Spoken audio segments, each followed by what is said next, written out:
Hello বন্ধুরা, welcome to my another video. তো দেখো আজকে আমি কি রান্না করবো। এখন বাজে রাত 9:30। তো এখন আমি ভিডিওটা বানাচ্ছি। আমার তো ভীষণই চিকেন খেতে ইচ্ছা করছে। এবারে কি করবো তাই ভাবলাম আজকে একটু চিকেনটা রান্না করে ফেলি আর তোমাদের সাথে একটু শেয়ার করে ফেলি।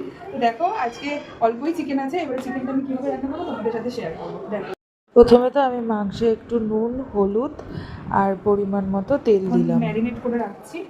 এটা ম্যারিনেট করে কিছুক্ষণ রেখে দেবো, দিয়ে তারপরে রান্নাটা স্টার্ট করবো।